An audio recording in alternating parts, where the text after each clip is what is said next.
Bismillahirrahmanirrahim. Assalamualaikum warahmatullahi wabarakatuh. Alhamdulillahilladzi arsala rasulahu bil huda wa dinil haqq liyudhhirahu 'ala ad-din kullihi walau karihal kafirun.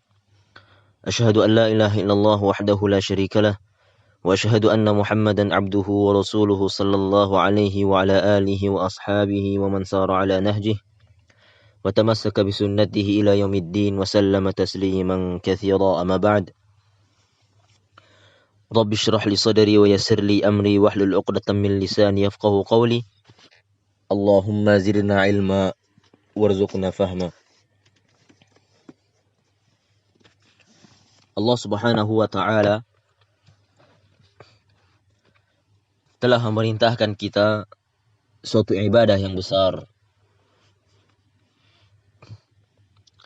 yang mana ibadah ini telah diwajibkan oleh Allah Subhanahu wa taala kepada kaum-kaum sebelum umat Nabi Muhammad sallallahu alaihi wasallam, yaitu untuk melaksanakan salat.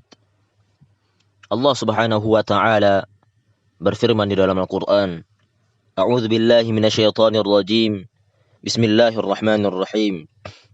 Wa aqimus shalah wa atuz zakah warka'u ma'ar raki'in. Allah mengatakan, dan dirikanlah oleh kalian salat, tunaikanlah zakat, dan rukuklah bersama orang-orang yang rukuk. Dan di dalam hadis Rasulullah sallallahu alaihi wasallam bersabda tatkala ditanya oleh Jibril alaihi salam tentang rukun Islam, kemudian Nabi sallallahu alaihi wasallam mengatakan, al-Islamu an tashhada an la ilaha illallah wa anna Muhammadar Rasulullah wa tuqimas shalah wa tu'tiyaz zakah wa tasuma Ramadan wa tahujjal bait in istata'ta ilaihi sabila. Nabi sallallahu alaihi wasallam mengatakan, Islam itu adalah engkau bersyahadat bahwasanya tidak ada ilah yang berhak disembah kecuali Allah Subhanahu wa taala, dan engkau bersaksi bahwasanya Nabi Muhammad sallallahu alaihi wasallam adalah Rasulullah sallallahu alaihi wasallam. Wa tuqimas shalah, kata Rasulullah sallallahu alaihi wasallam, dan kemudian engkau melaksanakan salat, engkau mendirikan salat dengan rukuknya, dengan sujudnya, dan engkau menunaikan zakat, wa tasuma Ramadan, kemudian engkau berpuasa pada bulan Ramadan, dan rukun Islam yang kelima adalah wa tahujjal bait in istata'ta ilaihi sabila, engkau naik haji ke Baitullahil Haram sesuai kemampuanmu, kata Rasulullah sallallahu alaihi wasallam. Di dalam hadis yang lain, Nabi sallallahu alaihi wasallam bersabda, Bunyal Islamu ala khamsin, syahadati an la ilaha illallah wa anna Muhammadar Rasulullah wa iqamis salah wa ita'iz zakah wa hajjil bait wa shaumi Ramadan. Nabi sallallahu alaihi wasallam mengatakan, dibangunnya agama Islam ini atas 5 pondasi.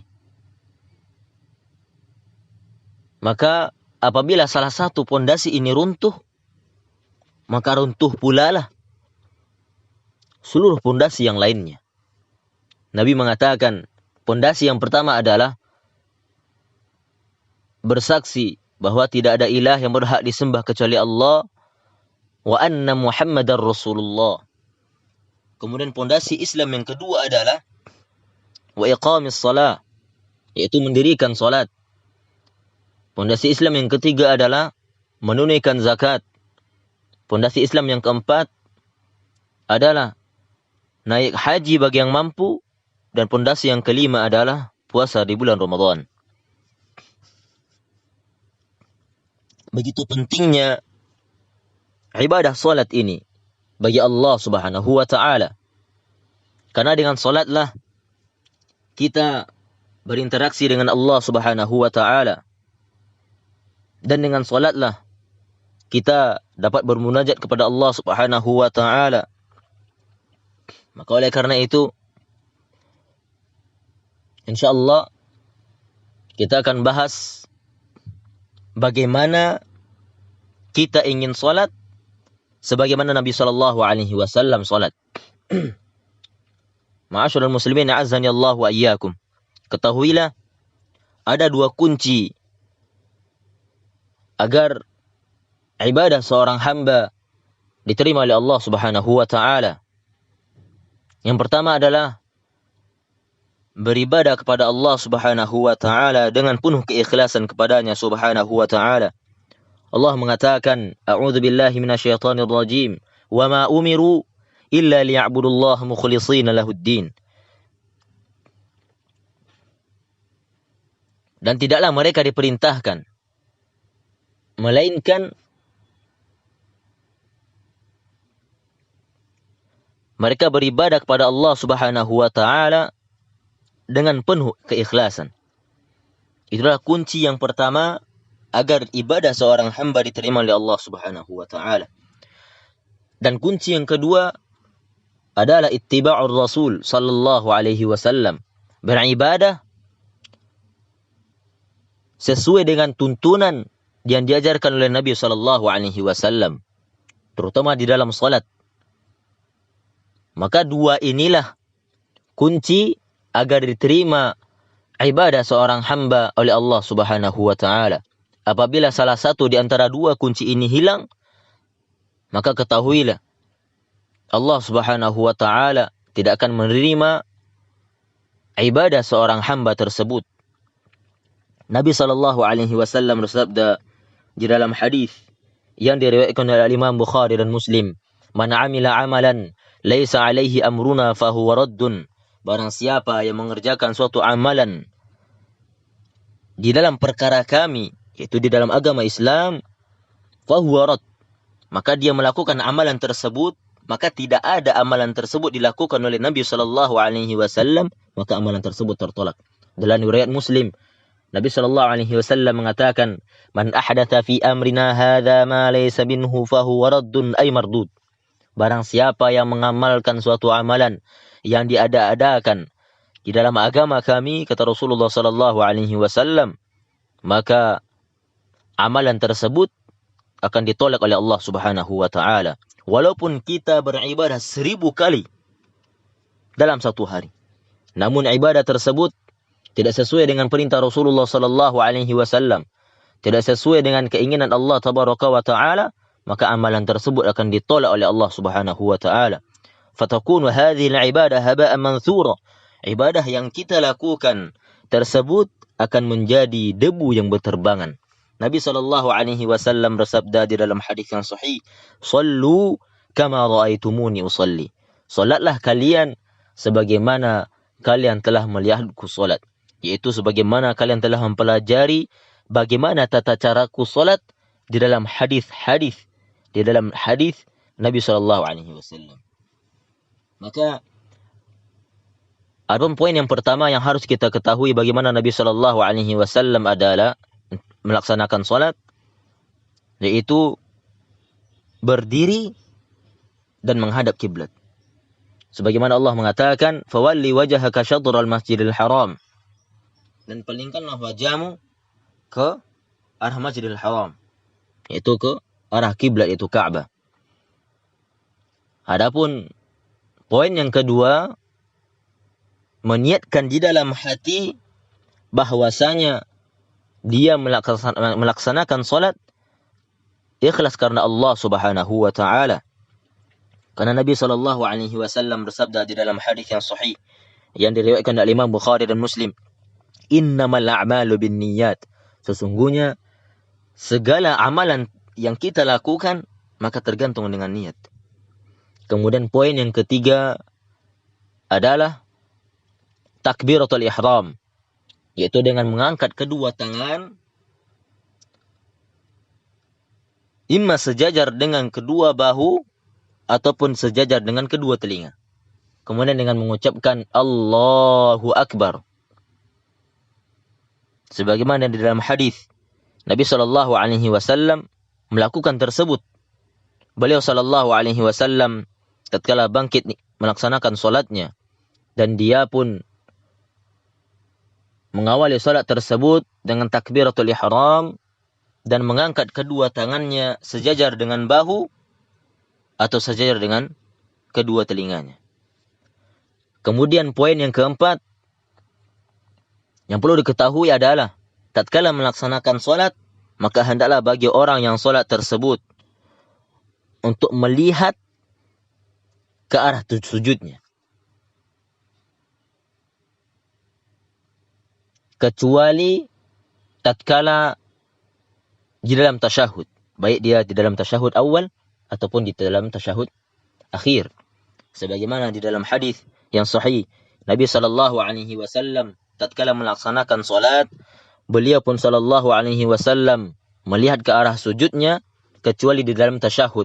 Beliau sallallahu alaihi wasallam melihat ke jarinya. Adapun poin yang kelima adalah setelah kita melaksanakan takbiratul ihram, maka letakkanlah tangan kanan di atas tangan kiri dan letakkan kedua tangan tersebut di atas dada. Kemudian poin yang keenam adalah membaca doa al-istiftah. Dan poin yang ketujuh yang perlu diketahui, berta'awudz kepada Allah Subhanahu wa taala. Sebagaimana Nabi sallallahu alaihi wasallam melakukan hal tersebut, beliau mengucapkan a'udzu billahi as-sami'il 'alim minasyaitonir rajim min hamzihi wa nafthihi wa nafthihi. Adapun poin yang kedelapan adalah membaca surat Al-Fatihah, karena Nabi sallallahu alaihi wasallam bersabda di dalam hadis yang sahih. Beliau mengatakan, la salata liman lam yaqra bi Fatihatil Kitab. Tidak sah salat seorang manusia, seorang muslim, apabila dia tidak membaca surat Al-Fatihah. Kemudian poin selanjutnya adalah tatkala dia telah membaca surat Al-Fatihah, maka hendaklah dia membaca amin, yang artinya kabulkanlah ya Allah. Namun apabila dia melaksanakan salat jahriyah bersama imam, maka dianjurkan baginya untuk mengucapkan amin imam bersamaan dengan imam ataupun setelah imam. Sebagaimana Nabi sallallahu alaihi wasallam bersabda di dalam hadis yang sahih, "Idza qala al-imam amin faqulu amin." Apabila seorang imam mengatakan amin, maka katakanlah amin. Maka sesungguhnya barang siapa yang aminnya bersamaan dengan malaikat, maka Allah Subhanahu wa taala akan mengampuni dosa yang telah berlalu. Kemudian poin yang ke-10, hendaklah dia membaca ayat yang dia hafal, yang mudah baginya. Adapun poin yang ke-11, setelah dia membaca surat tersebut atau ayat yang dia hafal tersebut, maka hendaklah dia ruku'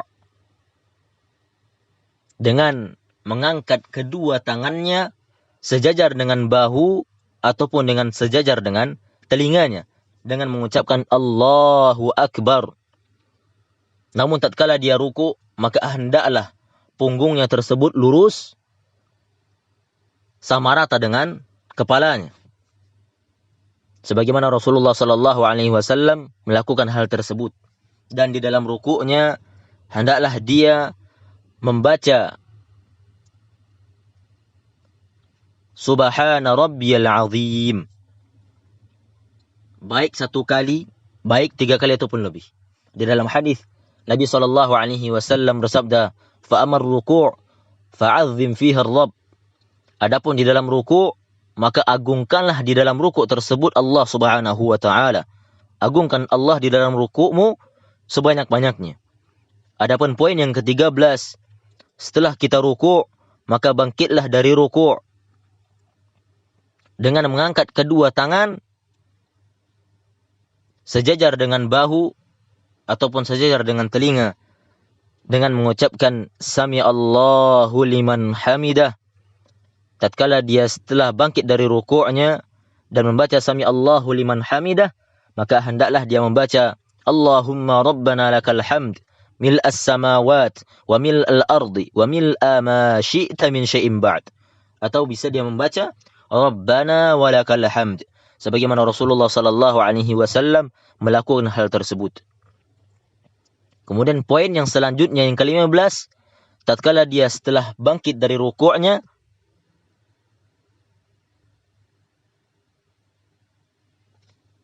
maka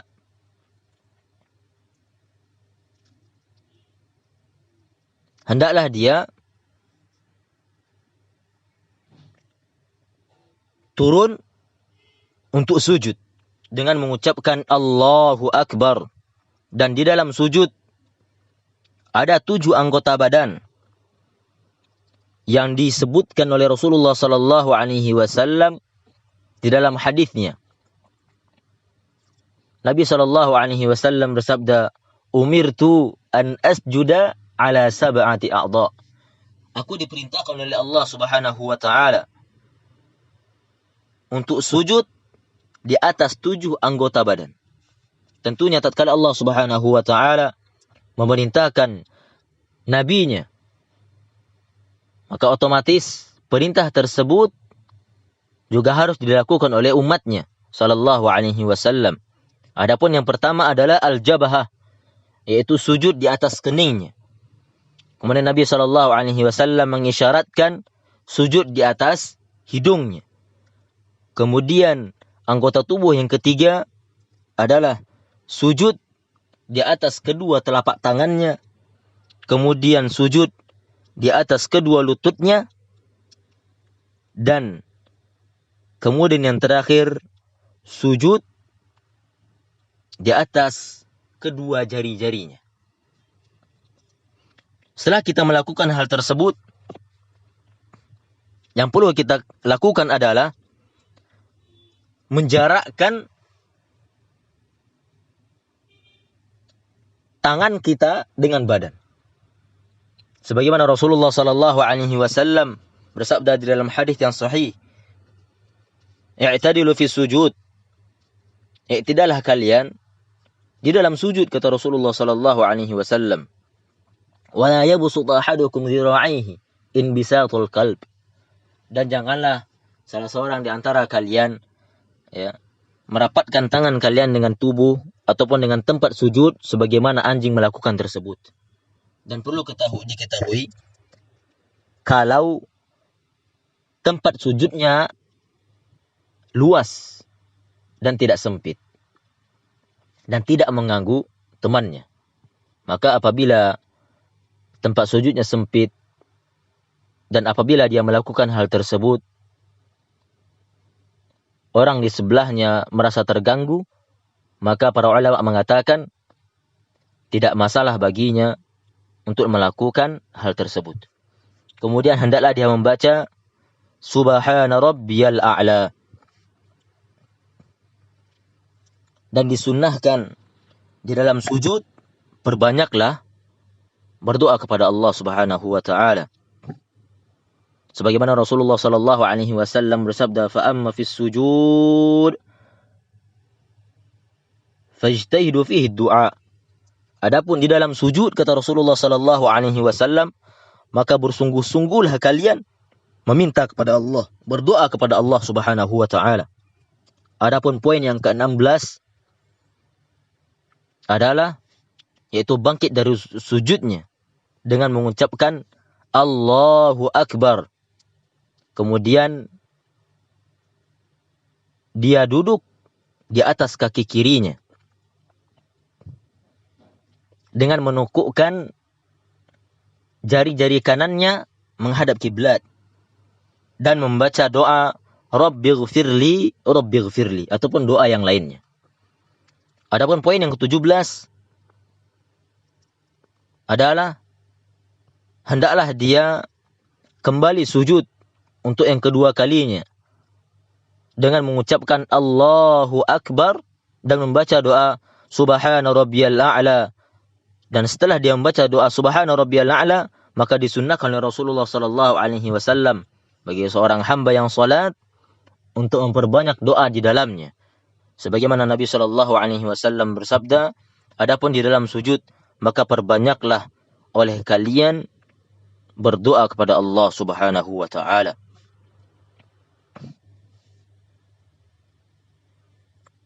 Maka setelah dia melakukan hal tersebut,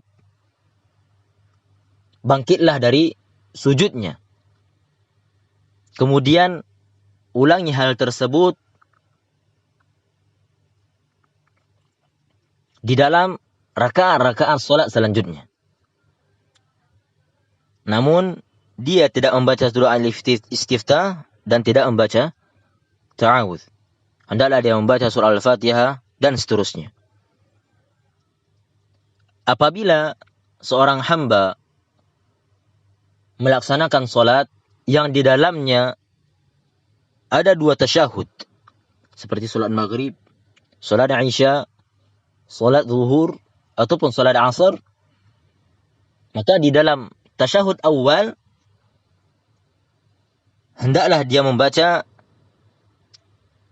At-tahiyyatu lillahi was-salawatu wat-tayyibat, Assalamu alayka ayyuhan nabiyyu wa rahmatullahi wa barakatuh, Assalamu alayna wa ala ibadillahi salihin, Ashhadu an la ilaha, dibaca tatkala tasyahud awal. Adapun di dalam tasyahud akhir, maka hendaklah dia menambahkan salawat Ibrahimiyah, yaitu Allahumma salli ala Muhammad wa ala ali Muhammad kama sallaita ala Ibrahim innaka Hamidum Majid, Allahumma barik ala Muhammad wa ala ali Muhammad kama barakta ala ali Ibrahim innaka Hamidum Majid. Kemudian disunnahkan baginya untuk berdoa kepada Allah Subhanahu wa taala, meminta perlindungan dari 4 hal. Sebagaimana Nabi sallallahu alaihi wasallam bersabda di dalam hadis yang sahih, ta'awwadhu minallahi subhanahu wa ta'ala fil arba' 'inda tasyahud, kata Nabi sallallahu alaihi wasallam. Mintalah perlindungan kepada Allah Subhanahu wa taala terhadap 4 hal ini di dalam tasyahudmu. Nabi sallallahu alaihi wasallam mengatakan,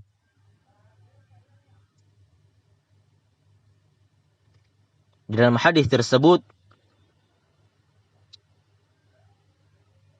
Allahumma inni a'udzubika min azabil qabri wa min azabil nar wa min fitnatil mahya wal mamat wa min fitnatil masihid dajjal.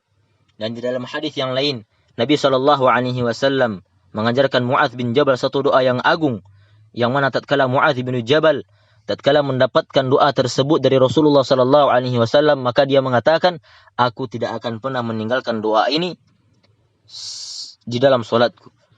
Yaitu Nabi mengajarkan, Allahumma a'inni ala dzikrika wa syukrika wa husni ibadatik. Kemudian tatkala setelah kita melakukan hal tersebut, maka sebelum salam yang perlu kita ketahui di dalam tasyahud akhir, maka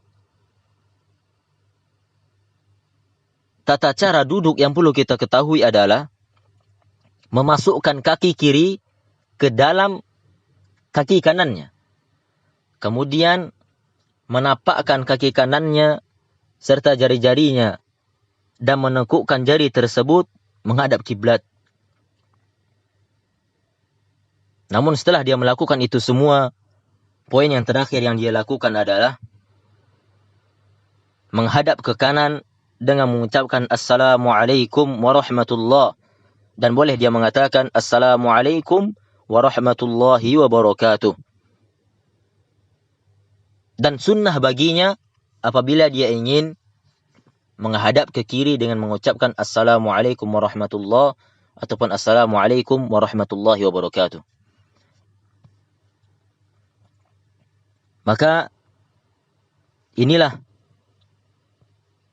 poin-poin di dalam salat yang harus kita ketahui jikalau seandainya kita ingin melaksanakan salat sebagaimana Nabi SAW melaksanakan salatnya semasa hidupnya tersebut.